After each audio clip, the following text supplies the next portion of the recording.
En Israël, les quatrièmes élections générales en près de 2 ans n'ont pas permis de dégager un vainqueur incontestable. Mais cela n'a pas empêché le Premier ministre sortant Benjamin Netanyahou de revendiquer une immense victoire de la droite. Selon des résultats partiels, le Likoud remporterait une trentaine de sièges sur les 120 que compte la Knesset, mais il lui faut une majorité de 61 députés pour former un gouvernement. Il pourrait obtenir une cinquantaine de sièges avec ses alliés.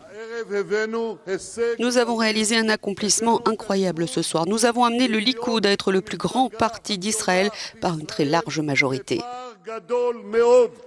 Le principal leader de l'opposition, Yair Lapid, et son parti centriste, Yesh Atid, devraient arriver en deuxième position avec entre 16 et 18 sièges à la Knesset et il obtiendrait aussi une cinquantaine de sièges avec ses alliés de gauche. Il était heureux de la performance de son parti.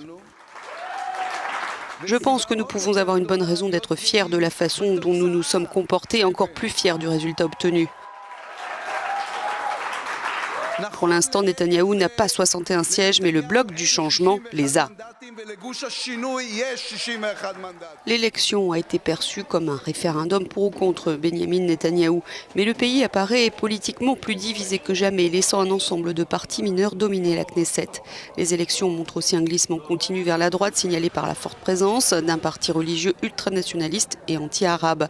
Sur ce point, Naftali Bennett et son parti Yamina pourraient avoir à faire un choix cornélien, sauver Netanyahou qui partage ses convictions ou mettre fin à son règne le plus long de l'histoire d'Israël en rejoignant une coalition d'opposition.